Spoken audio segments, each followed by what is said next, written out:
it by choice, so here we go. I will be presenting in English because, as Weatherhoof sitting in the front row will tell you, my German is terrible, so please bear with me. Thank you for coming. This is Dusty Old Books. I'm FoalPapers. I'm going to assume most of you don't know who I am, so if you will give me a minute, I will introduce myself. The main thing, and I think this is true of most people in this room, is that I'm a roadie. So, woo, my little pony. No enthusiasm? We're all here.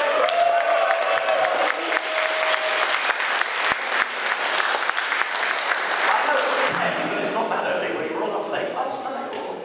Oh, right, it was the GalaCon. Was that good? Everyone having a good time so far? Yeah. Well, aside from that, I'm also a student in classics at the University of Birmingham in the UK. Germany actually has a pretty good tradition of classics, but for those of you who don't know what it is, I hope you'll let me give you a very brief overview. How are the slides? Can everyone see the slides? Can everyone hear me? Cool. Basically, classics deals with the ancient world, the cultures of Greece and Rome circa sort of 2,000 years ago. Classicists mainly focus on the literature of the era, but to put that literature in its proper context, we also look at things like the art, the history, the archaeology, anything that will give us more insight into this world that's now largely lost to us. Within the classics discipline, there is a branch known as reception studies, which is what I do. It deals with the use of classical material, stories, images, names, words, in the modern world, how it's all used. Up until very recently, reception studies has focused on so-called high culture, the use of classical material in Dante or Milton or Shakespeare. But recently, looking at the way that Shakespeare portrayed the neck of Julius Caesar, for example, I just threw that up there because I find that amusing. Spike, Romeo and Juliet. Anyway. How the sort of portrayal of Shakespeare might have used Mark Antony and Cleopatra differed from what historical accounts we have, what that tells us about Shakespeare's priorities and the culture of his time, what that in turn tells us about ourselves and our own values. But over the last few decades, there's been an increasing level of interest in the use of classical material in popular culture.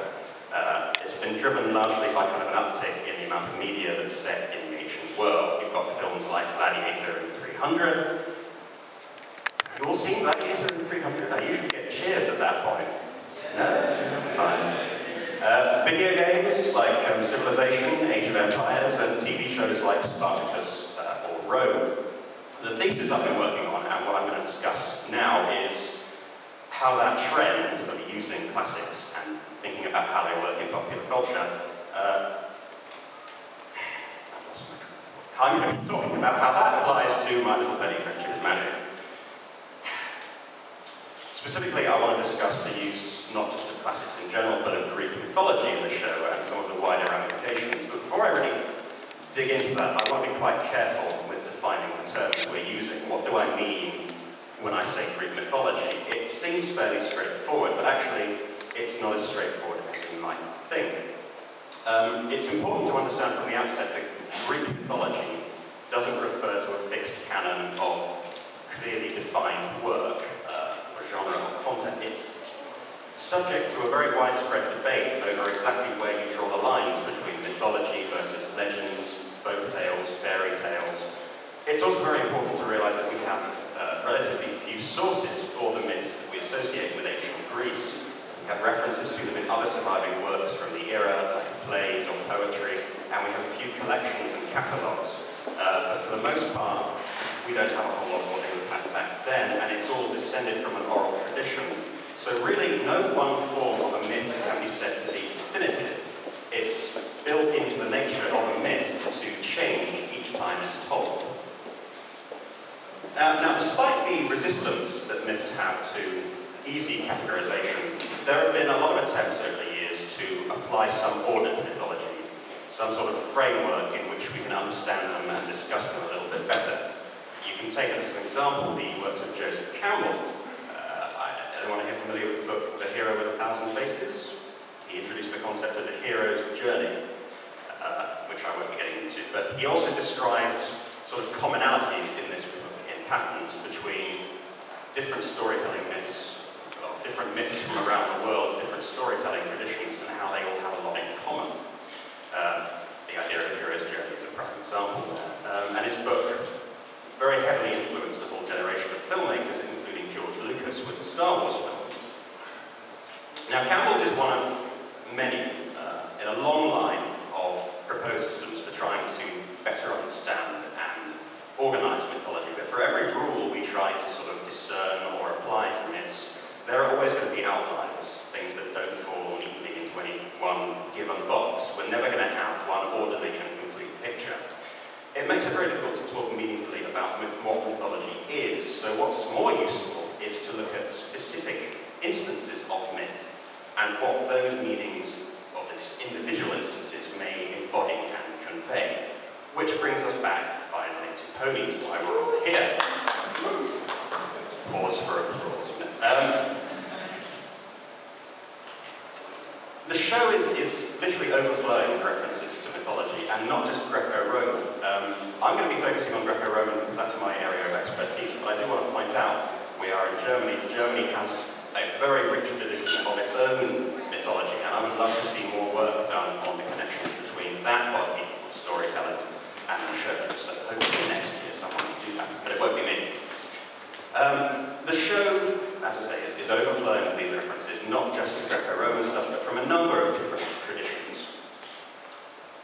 Now, sort of mindful of the audience and the many different best ponies that people have, I'm not going to dismiss earth ponies or unicorns out of hand, but I am going to be focusing mainly on Pegasi. It is worth noting that earth ponies do figure a little bit in antiquity. I'm quite fond of the story of Incitatus, who was the favourite horse of the Emperor Caligula, and since I don't have a good picture of Incitatus, I'm just going to put up that on my back. Caligula was a little bit mad, and in a fit of madness, or perhaps he was just annoyed, he appointed his horse consul of the Senate of Rome, which is roughly equivalent to President Obama appointing his pet dog the Speaker of the Senate, which, in my opinion, would be an improvement.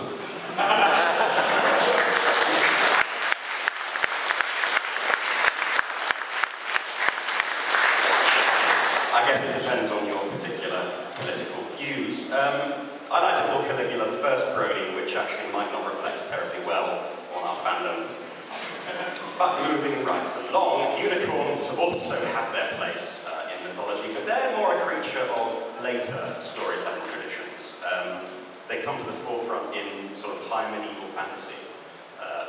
They're not often depicted reading, that's one of Friendship's Magic's particular innovations, but I think it works. Twilight is adorable, but there's arguably a passing reference to unicorns in a piece of war propaganda by Julius Caesar, and in another book of natural history by a chap called Pliny the Younger, but those animals are closer to sort of reindeer or moose than actual unicorns. They're not what we would think of as unicorns in the modern sense. There are a lot of other creatures in the show, besides the Pegasi, that are drawn from Greek myth, which I may come back to, but Cerberus, for example, comes to mind quite easily. But really, with Friendship is Magic, it's with the Pegasi that we find the most connection with the ancient world and with its mythology. So what about the Pegasi? Obviously, Pegasi are not unique to this franchise, or even since the iteration of this franchise. They've been part of My Little Pony more or less since its inception in the 80s. But despite their presence in earlier instances of the show, their connections with Greek myth have never really been widely explored in terms of the visual language of the show, or in terms of the thematic and the narrative elements. This changed with Friendship is Magic, which does actively engage with that mythological background. And it's an engagement that goes far beyond just a simple surface level veneer. The show's use of myth and classical elements isn't just an artist throwing in a column in the background in one scene, or a writer throwing out the names of a few mythological creatures. The creators, I think, very consciously designed Friendship is Magic to use Greek mythology in a new way, as a really central foundational component underpinning the fictional world of Equestria, deliberately crafting storylines and characters that deploy these references to the classical world in quite original ways. And the result is really quite fascinating and not something you would expect from a show about not candy-coloured magical ponies learning about friendship and very often bursting into song. So, did I skip something there? I did. Dear. Anyway, we're going to start, I think, with Rainbow Dash, but I want to be clear, I'm not playing any favourites. Her personality is established very early on as what someone might reasonably expect from an anthropomorphic depiction of a classical Pegasus. She's brash, athletic, prone to acting without an abundance of caution or forethought, which sort of evinces prototypically masculine, physical, martial qualities of the heroes of antiquity with which the original singular male winged horse Pegasus is closely associated, those heroes being Bellerophon, Perseus, and later, thanks to Disney, Hercules. That's an example of myth changing over time. Hercules was never particularly associated with Pegasus in traditional storytelling, but now we've built on that via the Disney movie, and it's become as canonical as anything else. We'll talk about all of those characters a little bit later on. The crucial point I really want to make about Dash is that though it's the way she's originally presented, it's not a static characterization. Her evolution as a character, in fact, owes very largely to the developments in one of the most myth-driven episodes of the series, which is Sonic Rainboom. I'm going to assume you've all seen Sonic Rainboom, so I'm not going to bore you with a summary. Let's just skip ahead to the moment when Rarity, who was a little bit too pleased with herself and her new wings, has decided to enter the Best Young Flyers competition opposite Rainbow Dash. As we'll remember, in the grand finale of the performance, Rarity, neglecting to heed Twilight's warnings that her wings are quite delicate things of gossamer and dew, Rarity flies a little bit too close to the sun, and the inevitable happens. I just want to leave that up for a few seconds. The show has so many beautiful shots, but that's definitely one of the best. So what we have with this situation is a clear reformulation of the myth of Icarus. Icarus was the son of Daedalus, the greatest craftsman of the age, who had constructed an elaborate labyrinth in order to house the Minotaur, the monstrous bull-headed offspring of the wife of King Minos of Crete. In order to protect the labyrinth's secrets, Minos imprisoned Daedalus and his son as soon as the labyrinth was complete, locking them away in a tower from which it was impossible to escape except by air. Great craftsman that he was, Daedalus didn't let this stop him. He contrived a pair of wings of feathers and wax for himself and his son, and the two of them duly flew the coop. Though Daedalus, very much like Twilight, was quite clear in his warnings that the wings were very delicate things and that their wearer should not fly too close to the sun, Icarus was inattentive. He flew too high and he plummeted to his demise when his wings melted. Now, obviously, our codified version is slightly more child-friendly. Rarity is rescued from her fall from grace in suitably awesome fashion. Depending on your taste in ponies, this is either a very good or a very bad thing. Rarity fans in the audience? You. Good. She needs them. It's, as I say, it's a more child-friendly version, it's a more child-friendly spin, but the same thematic elements of the original myth are in play. The importance of both literally and figuratively not flying too high. But there's actually another myth at work here in a little bit more of a subtle way. If you look to stories of the Greek hero Bellerophon, who is the first heroic figure with whom the original Pegasus is associated, we see that his demise comes as a result of a moment of supreme hubris, that fatal flaw which so often affects heroes. He believes himself worthy of the honours of Holland. There, I'm going to try that again, using language this time. He believes himself worthy of the honours of a god after his various adventures, and he attempts to fly Pegasus to Mount Olympus. Now, this sort of behaviour does not sit well with Zeus, who sends a gadfly to sting Pegasus and sends Bellerophon tumbling down to the earth. In our situation, Rarity, like Bellerophon, like Icarus, overestimates herself and flies a little bit too high and almost pays the price. Meanwhile, Dash is mirroring the earlier Pegasus. She can indirectly be blamed for placing Rarity in peril, the first competition that had led her to place Rarity in that vulnerable position in the first place, but just as Pegasus, having been stung by the gadfly, is still indirectly responsible for throwing Bellerophon, despite all of that, Dash breaks from that mirroring of Pegasus by defying the expected outcome of this mid-episode and successfully saving Rarity. So, in a thematic sense, almost redeeming the failure of the original Pegasus to save Bellerophon. Did that make any sense at all? It made sense when I wrote it.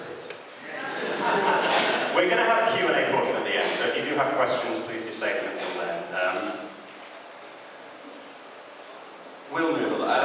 It's only when Dash has accomplished this that she's able to head to Cloudsdale and claim her prize, which kind of mirrors the ascent of Pegasus to Mount Olympus at the end of the original myth, and subsequently becoming the bearer of Zeus's thunderbolts, which is likewise referenced in the show by the Pegasi being the stewards of the weather, not to mention Rainbow Dash's own cutie mark.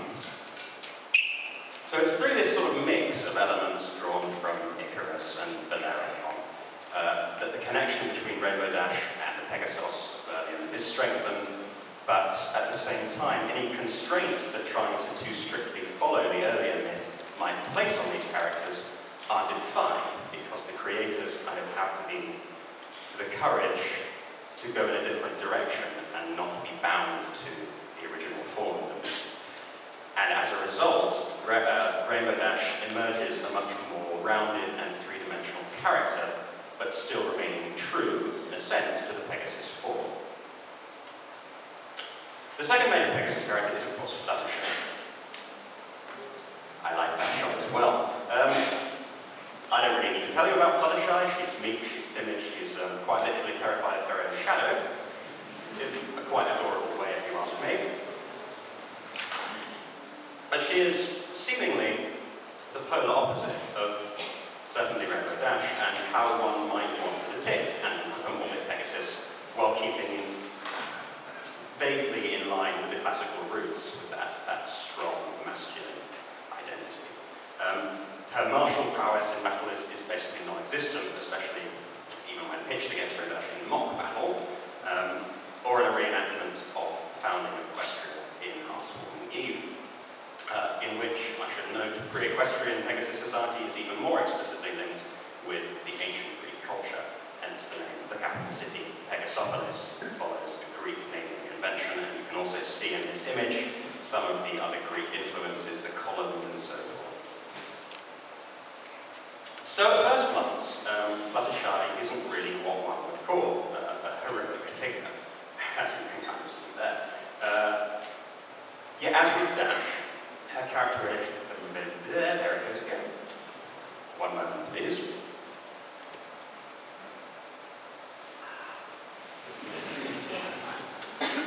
And yet, as with Dash, her characterization doesn't simply end there. As with Dash, her character is dramatically expanded by situations in the narrative of the show that draw the most on Greek myth. And for Fluttershy, it's a myth that's related to the myth of Icarus. It's the story of Theseus and the labyrinth. Now the story goes something like this. After a dispute in which the Greek city-state of Crete had emerged victorious over Athens, Minos decreed that every 7 years, 7 Athenian boys and 7 Athenian girls would be sent to him as tribute. Now if this is sounding to you a little bit like Hunger Games, good. That's a whole other panel and a whole other type of convention, but the connections there are also quite keen. In any case, the tributes were duly fed to the Minotaur. On one such selection every 7 years, a would-be hero named Theseus volunteers. He's duly sent off to die, but luckily for him, as you hope to do in stories like this, he catches the eye of Ariadne, the king's beautiful daughter, who assists him in besting the labyrinth and the Minotaur. Now, Fluttershy runs into elements of this basic myth twice in the course of the show. And the first is in the opening episode of Season 2, The Return of Harmony Part 1, which, again, I assume everyone has seen. The first time I used this slide, I didn't even notice that if you look carefully, you can actually see Rarity kind of horizontally walking on the right-hand side. Again, for you Rarity fans, lots of shout-outs. So, first episode of Season 2. There are subtle connections with antiquity before the opening credits even roll.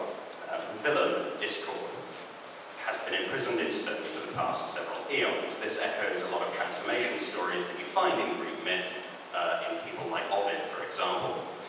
It also brings to mind the stare of the Gorgon Medusa, from whose decapitated body Pegasus was supposed to have originally sprung in some version of the myths.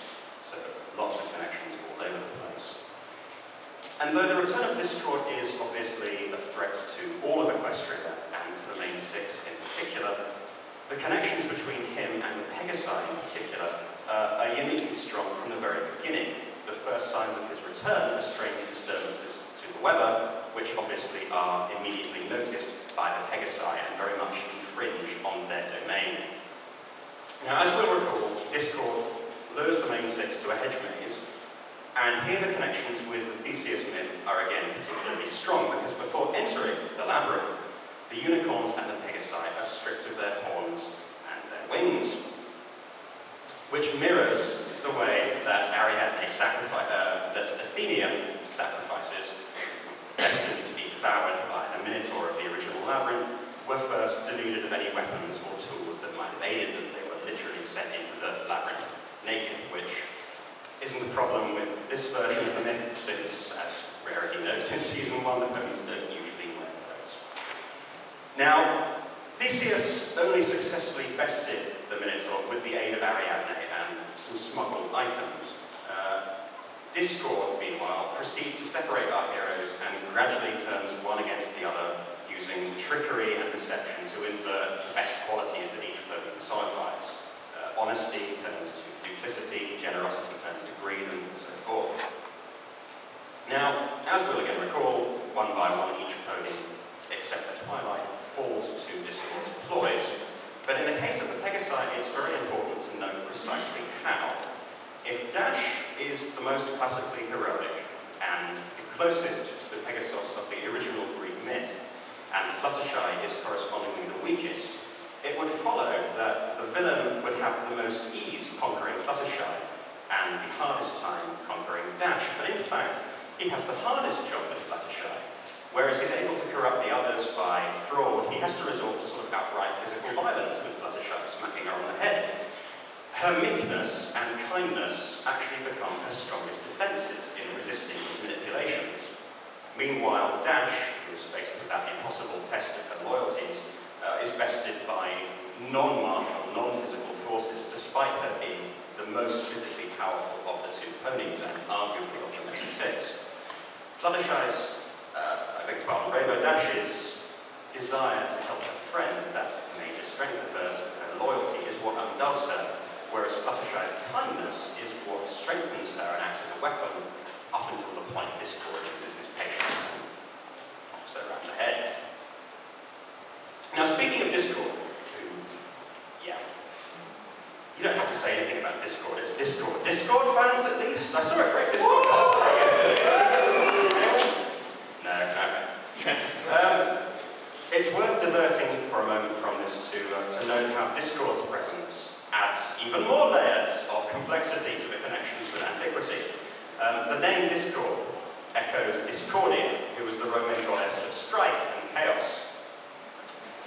Furthermore, though he's identified as a Draconequus, which is a licential Latin neologism which sticks together the roots of dragon, Draco, and horse, Equus, he's actually a hybrid creature, combining parts from many animals, as we'll see there.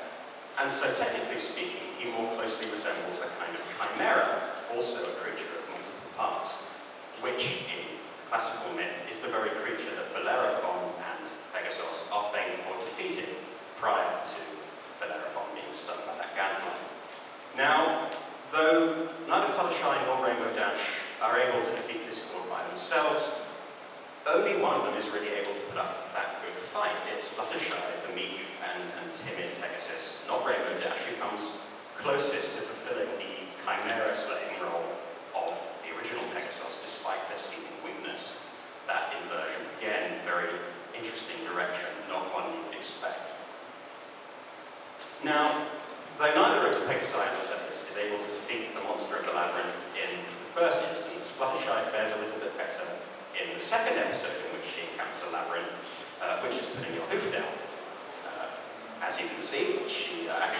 encounters the real Minotaur, as we're reminded throughout the episode, if someone else names him incorrectly. Figuratively speaking, in this episode, then, Fluttershy is again taking the place of Theseus. And rather tellingly, though we see her entering the labyrinth, we never actually see her leaving. So in effect, the entire episode can be read as the story of Fluttershy navigating this labyrinth, if you will, of her own psyche and having to fight off her own internal Minotaur, this manifestation of her darker impulses, in much the same way that monster narratives in classical mythology are also used thematically in the same way as this distorted image of humanity that must be overcome, and in the telling of that story you can express to your listeners the importance of battling these demons, but you're able to separate them from yourself by disfiguring them, making them into hybrid creatures like the Chimera, like the Minotaur. Now, while Theseus actually ultimately slays the Minotaur, besting the beast with violence and with force, the whole point of this episode is in Fluttershy realizing that actually there can be power just in firmness and kindness without resorting to anything more abrasive. That one doesn't have to commit violence in order to be victorious over one's enemies or indeed over oneself. I've spent sort of the most time in my research considering the roles that Rainbow Dash and Fluttershy play, but obviously it's also worth noting that there are many other Pegasi in the show, all of whom bring something noteworthy and new to this mix. I'd like to briefly consider a couple of them, offer some concluding thoughts, and then leave some time for questions and discussion or hurling objects at me, whatever you feel like doing. First off, there's Scootaloo. Yeah, doll. If we're feeling rather generous with our use of the term, we can perhaps describe her and the other Crusaders questing for their kingdoms as epic or heroic in nature, but actually her brushes with antiquity are not really as pronounced or as often as those of Dash and Fluttershy. She does come face to face with some creatures that are drawn from the Greek tradition, but those instances are really usually more incidental to the needs of the episode versus really expanding her character. She's noteworthy not really for her involvement directly in those kind of moments, but more for the contrast and parallels she provides for both Fluttershy and Dash. She actually combines elements of both of them. Like Fluttershy, she's grounded, and in that way, literally disconnected from the rest of mainstream Pegasus society, so she's defying that Pegasus trope or archetype. But it's not by her own choice at the same time. She would prefer to live to that archetype. Obviously, Scootaloo very much aspires to Dash's freedom of flight, so she's torn in these two different directions. Likewise, we could, if we were feeling generous, call her Love of Dash hero version. This was obviously fleshed out a little bit in Season 4 in the relationship that was depicted. There is one other Pegasi I wish to discuss. Yeah.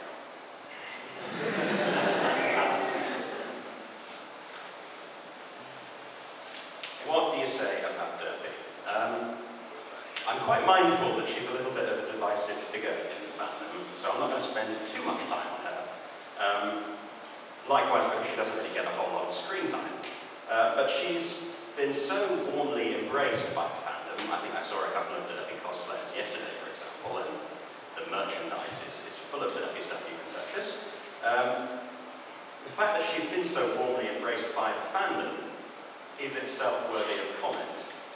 She's a Pegasus who, like Scootaloo, like Fluttershy, doesn't fit in the bounds of a traditional Pegasus mold. She's careless, she's not really heroic. She's physically impaired in a way. Yet she too has her place, both in the show and in fan continuity. And Bronies have really been prolific in providing her with a backstory and a personality that lend her a lot of strength and actually make her a very powerful character, a devoted parent, for example, in some depictions, or even an assistant to Doctor Who's who gets to go on adventures and be a hero in her own right. So, what can we actually usefully make of all of this? What are the actual ramifications of the use of Greek myth and the way the Pegasi are depicted? Not to be a cop-out, but I want to leave this an open-ended question, because I think it's more valuable that you consider these things for yourselves and draw your own conclusions, rather than take anything I might say as gospel canonical truth. These things are very much open to interpretation, and that's part of the fun, and it's also a cornerstone of the kind of academic inquiry that I'm doing. You always must question your sources, and I think my credibility in particular goes unquestioned rather too often. But I can offer my own thoughts and some of the conclusions I've been building towards as I continue to look at this material. We know from M.A. Larson, who I think is signing autographs right now, so thank you for being here instead of getting his signature. We know from him that from the very beginning of Friendship is Magic, Lauren Faust, along with the story editor Rob Renzetti, insisted that mythology be used as much as possible in the show. And I think it's been put to very useful effect. For what's really the first time in modern storytelling, we're seeing Pegasi that are conflated with the hero characters that they're usually associated with in antiquity. So you're having this anthropomorphic depiction that actually combines all these human qualities, but also their background as well, and even surpassing those heroes seen with Dash actually successfully rescuing Rarity. They're really fleshed out and more than one-dimensional. Dash, who is proud and as strong as any Bellerophon, displays moments of real weakness and doubt, but ultimately proves all the more heroic for overcoming them. Fluttershy also shows strength in sort of defying societal expectations despite her seeming weakness. She's always true to herself. Scootaloo and Derpy, as we kind of looked at quickly, also break the mold in their own ways. Even more importantly, I think, given the show's target audience, that I've seen represented here a little bit, there are some younger kids running around. But very importantly for that audience, these are female characters embodying what has traditionally been a male mythological figure and tradition and those aspects. By depicting the Pegasi,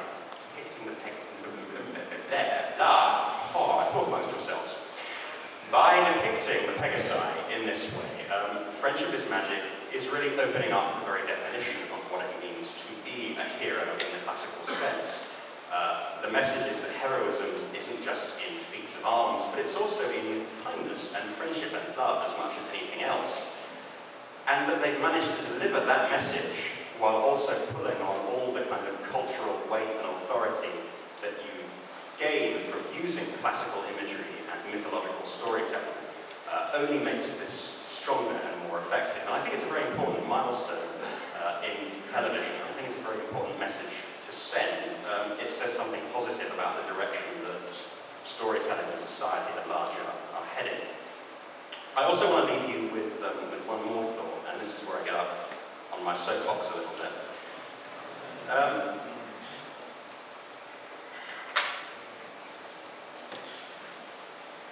The reason that I do this research, even though it's a little bit silly, the reason I do these panels, even though it's kind of frightening to see this many people here, they make me feel a little bit like Dash in that last panel covered up. But I'm hugely moved by antiquity, by the classical world. It really never fails to educate and enlighten and inspire me. And I think a lot can be learned from looking to the past. There's a lot of wisdom there, and a lot of the same sort of questions that we face as individuals and as a society were being asked by our ancestors. And so much of Western civilization is built on Greece and Rome. It's an inheritance that goes a lot deeper than we usually consciously appreciate when we pass those columns or those Latin inscriptions.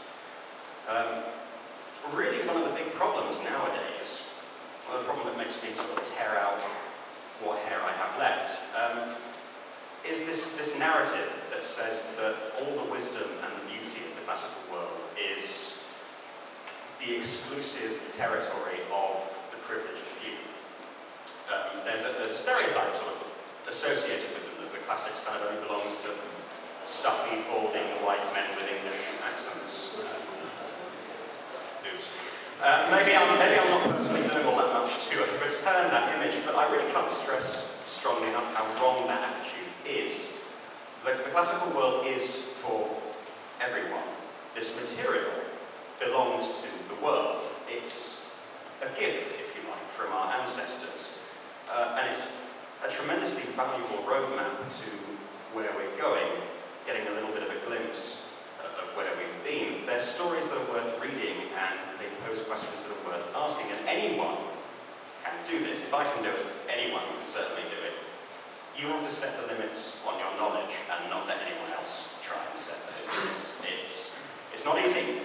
It demands a certain amount of investment in time and intellectual capital, but the rewards are really just overwhelmingly worth the effort. And especially for this crowd, it's important, I think, to note that the same kind of closed-minded people who say that a show like Friendship is Magic can only be enjoyed by little girls, that's the same sort of attitude for people who say that classics are only for the privileged few, not for anyone who has an interest and a passion. I think the fact that we're at a convention of this type really proves that that first notion is alive, and in the future I would very much like to see that second notion also so similarly and resoundingly disproven. So that's what I've got for you. I leave you with smiling, singing, dancing ponies, because why not? That's why we're here. Thank you for your attention. Thank you for listening, those of you who didn't fall asleep.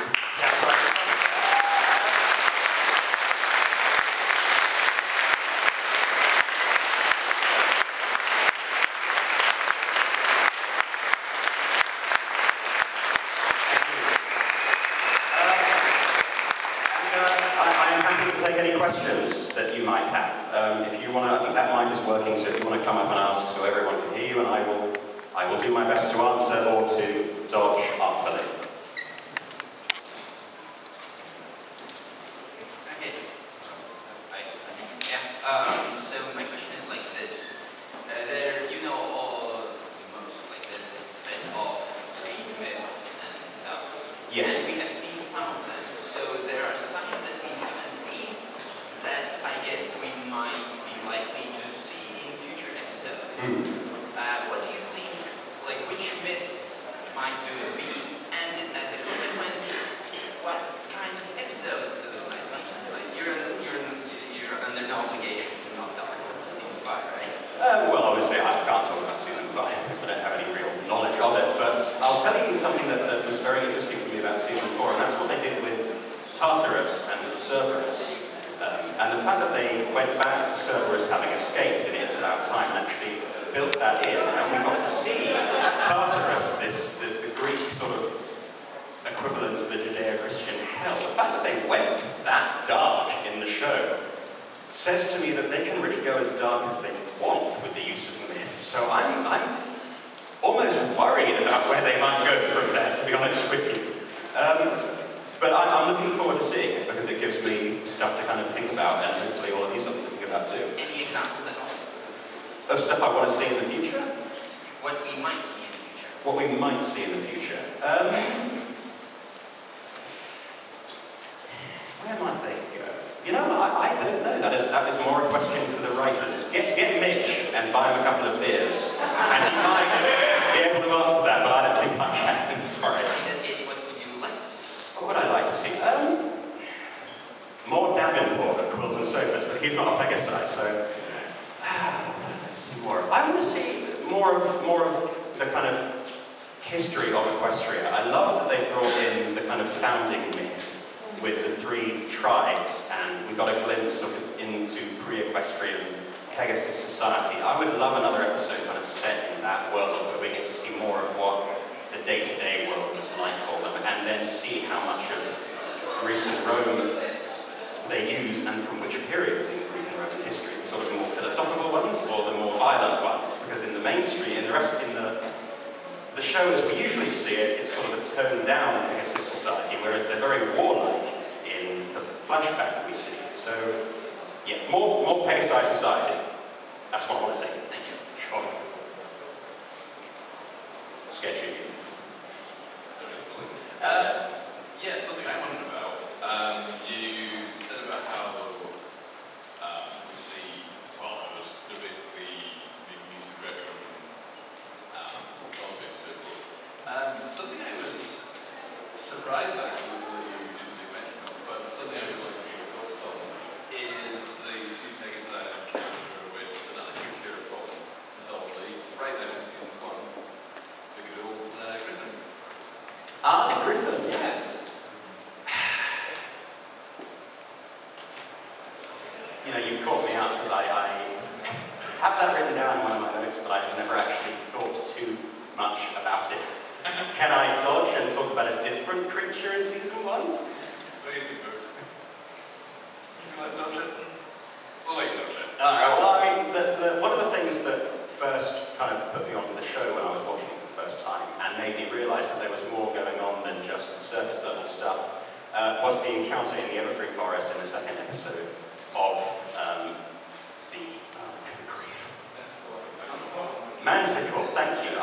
You guys just come up here and give the panel on the Manticore, and obviously Manticore is sort of a mythical creature, but the fact that they went the direction they did with a Pegasus, reenacting the kind of Androcles and the lion pulling the thorn from the paw story, and yet used these characters and used it to establish that the Pegasus was actually breaking the mold, so that they're taking myth, playing it straight, but also kind of undermining it, and flipping it on its back, all in the same 10 seconds of screen time.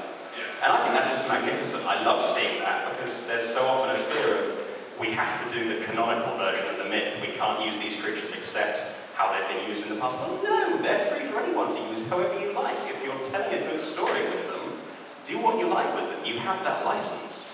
Yeah, I totally agree with that. And I guess some of that ties in with what they did with Gilda the Griffin. They really obviously emphasized the martial and violent aspects.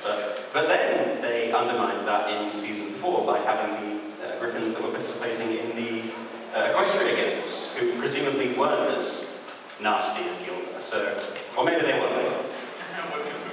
One can hope. I think that was pretty much everything. Thanks. Was that a good dodge? Well, there you go. Thank you.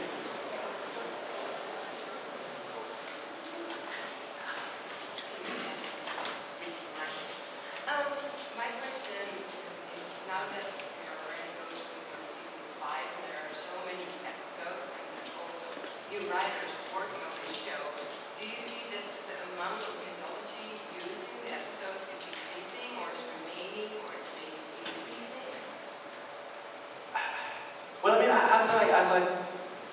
we kind of saw, the mythology has always been central to the show, and I think it's kind of been in keeping with Lauren and Rob's vision of the show that they use so much mythology, and that every writer throws it in to one extent or another. But it is more frequent with episodes by Mitch Larson and Keating Rogers, and I'm pretty sure Mitch is returning for season 5, so we can hopefully expect a lot of mythology from him. Yeah, I would be hopeful for even more myth, and I think it's now so ingrained in the setup of the show that it's kind of taken on a life of its own, and even writers who are new to the show are going to pick up on the fact that it's so central and use it themselves. So yeah, my attitude is very hopeful for that. Does that answer the question? Yeah, it was a simple question. Okay, simple question and a convoluted answer, but that's what I do.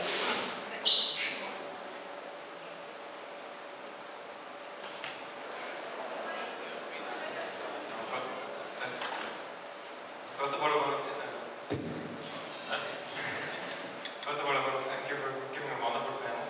Thank you. Very wonderful, thank you. You did great. In case you're wondering. Thank you. Now my question is, you mentioned twice that Lauren and Rob deliberately asked the writer to put in this mythological element. Do we know the actual reason, the specific reason why she did that? Because is it just to bring these elements to younger children, or is it meant as a storytelling device? Or I think just because they can?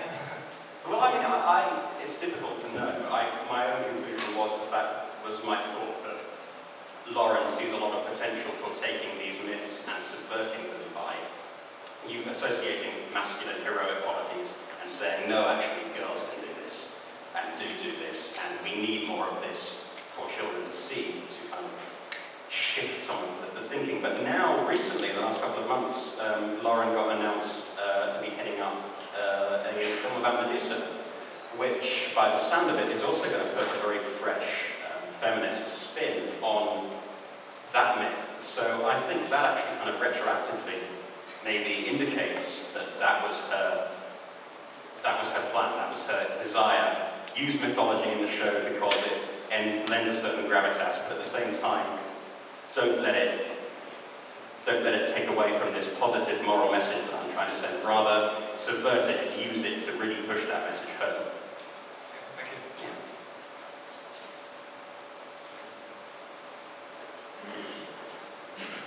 Your Majesty.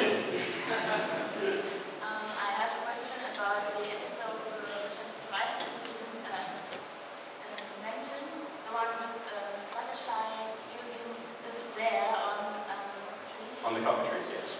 And I was wondering if the first cockatrice is about the basilisk, and if that is from Greek mythology as well. It connects with the basilisk idea, with the idea of the look returning to stone. But what I got from that was the Medusa connection again, because you have this Pegasus, and Pegasus originally springing from the decapitated head of Medusa, only you've got the cockatrice turning people to stone and Fluttershy through this stare, this look, undoing that, sort of being the anti-Medusa, if Medusa is at work there. So I mean, that's what I took away from that. And Scootaloo's presence as well, encountering that cockatrice. I want to look at that more. Unfortunately, I don't know, I didn't have time to sort of delve into a lot of the areas that I could have, because there is so much mythology jam-packed into the show. But here's the thing, you asked that question, which now means you are morally responsible to watch that episode again and think about these things and email me and tell me what your thoughts are. Alright, I'll do that. So that's a warning to everyone left asking a question. If you're going to point out something I didn't do, I'm going to make you do it. Cheers.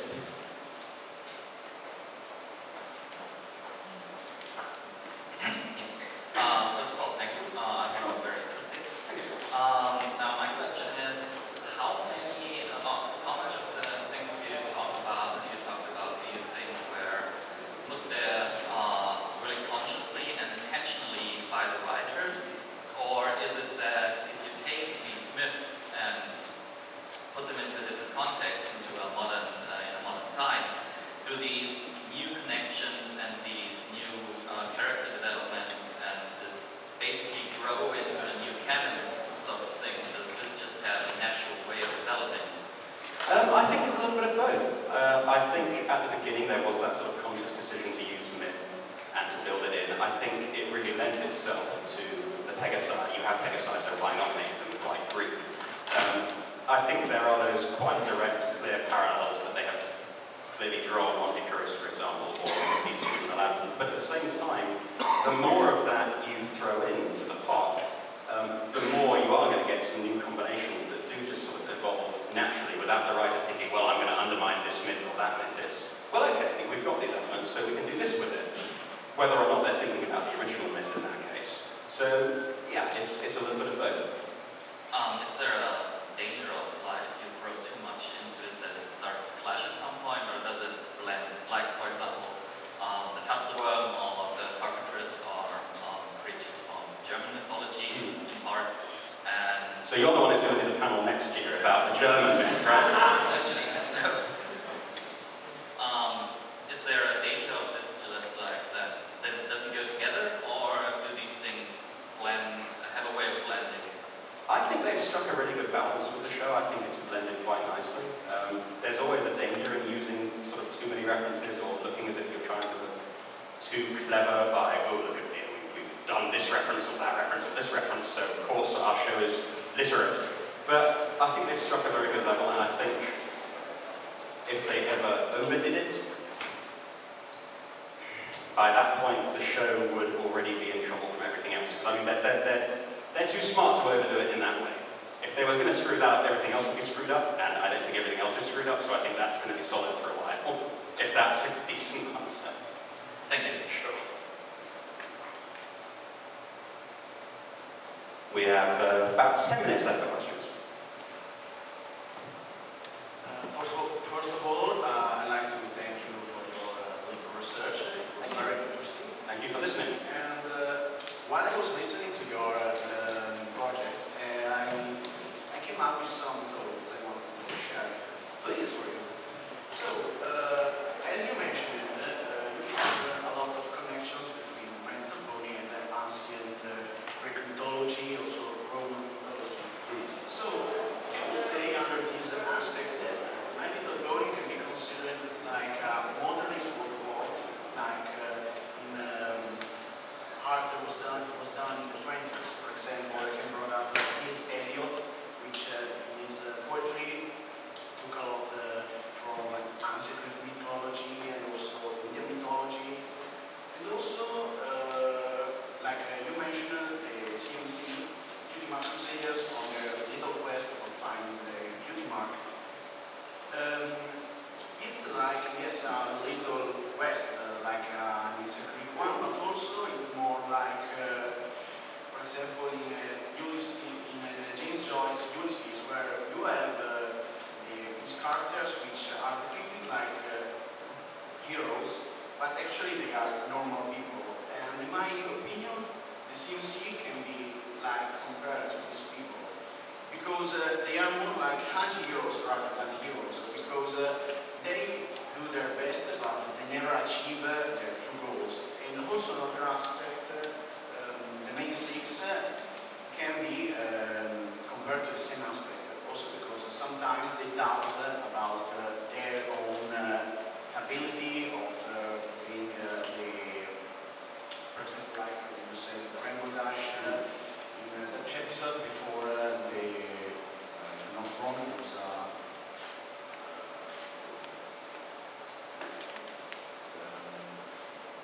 Well, no, you're definitely onto something with both of those thoughts. I just came up with this idea and I was trying to make a little discourse about it. No, the connections are definitely there. And it's interesting that you brought up Eliot, and I'm thinking of that body of work there, but also later on Robert Graves and his version of the Greek myths, because both of those sort of attracted a lot of criticism because they took such sort of liberties with the original canonical sources.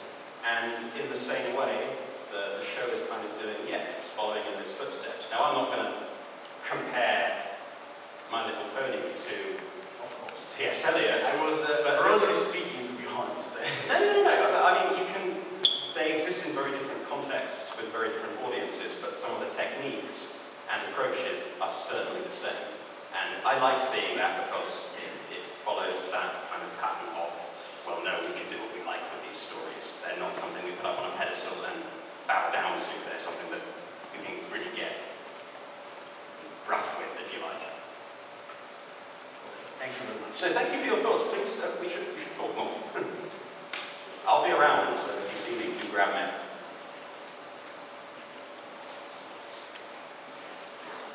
Hello. Hello. Yeah, I'd like to thank you for giving me a big insight into how mythology fits in with the MLP universe. I've got a very deciphered question, and it regards how alicorns correlate with mythology, even though it may sound a little bit more like fantasy rather than mythology, because it combines the qualities of a Pegasus with a unicorn, and the latter is kind of more considered to be fantasy rather than mythology. But do alicorns correlate well with mythology? I've looked into this a little bit, and from what I've found, alicorns are a much more recent sort of innovation. You see winged horses outside of Pegasus throughout sort of later stages and up to the medieval period. Unicorns, again, you see some references, but mainly they rise to prominence in medieval fantasy. But you're right, it's the mixing of those two and creation of sort of a distinct character form with sort of distinct abilities. That, so far as I can tell, is more modern. The word alicorn is sort of stolen, if you like, because it used to refer to just the unicorn form, sort of material, the substance. But now it's kind of been repurposed, which is something I love seeing because it's not just rehashing myth, it's creating something new with these elements by daring to go new places with them. But you are going to now go and look into the GalaCon stuff and email me and tell me what you find out. Yeah, I'm going to do that when I get back. Yes, immediately. No, go do it now. Don't even eat lunch, just go and do it. I'll do it if there is some internet access, but I don't have internet roaming in this country. Ah, fair enough. But yeah, I'll get on the case. Thank you. Thanks. Cool, yeah, we have just about enough time. This worked out well. Hi there. My question is, I've seen more references to the Middle Age, so how do the art forms fit in? I mean, the unicorns are clearly in the Middle Age, right? Alicons are somewhere between, but art forms? Yeah, Earth poems, you really, I mean, they are kind of said in the lore to be a little bit magical in terms of their relationship with the Earth, and that ties in with certain medieval fantasy. But really, the only thing you can compare them to is just regular old horses, so far as I can see, and horses do figure prominently in a lot of different stories. By name, even in antiquity, you've got the horse of Alexander the Great, Bucephalus, if I recall correctly. But yeah, from the approach I've taken, there isn't a whole lot that can be said about Earth poems, unfortunately. But if you have an idea of how to incorporate Earth poems, you know where I'm going with that. I've seen more references to the Middle Age, fighting dragons, the Crystal Empire, for example. It's more the Middle Age. I think one parallel you can kind of draw is the fact that the Earth poems are so dependent on them for the food that they raise, and the fact that, as we see in Article and Eve, the other races really can't survive without them. And that, in a sense, kind of mirrors the reliance a lot of societies have placed on horses over the centuries for agricultural development. That might be a bit of a stretch, but it might be there. So they're the farmer. But they have that elevated importance because of that role and because the rest of society could not function without them, given that, at least in the first few seasons, we didn't see a whole lot of high tech. It was just magic or very basic stuff. Yeah, thank you. Sure.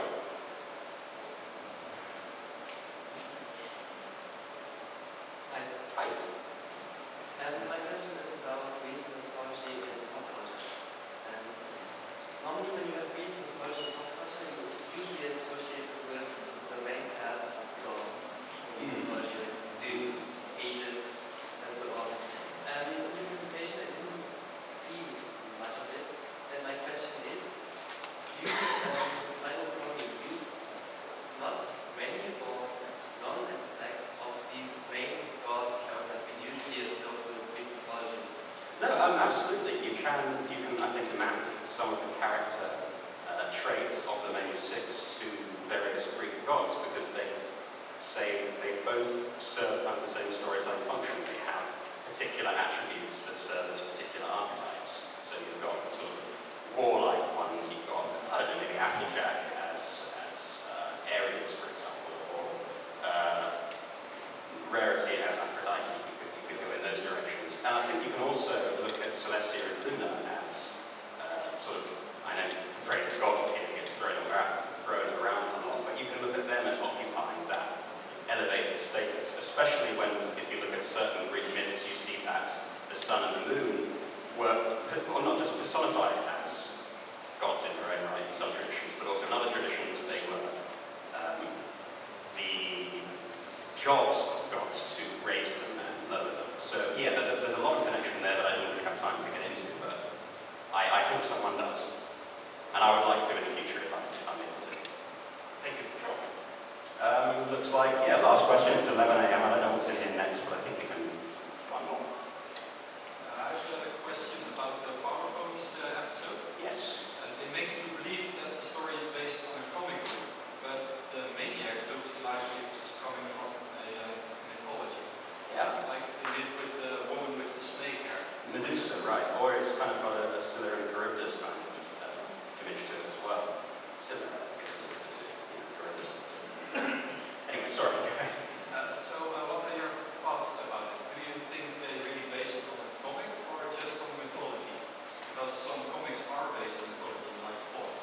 Well, that's one of well, I mean, I consider it one of the fun parts. Some people would say it's one of the difficult parts. Just trying to map the layers of influence from one type of media to the other. So yeah, you have Greek myths, I think, being pulled directly into that episode.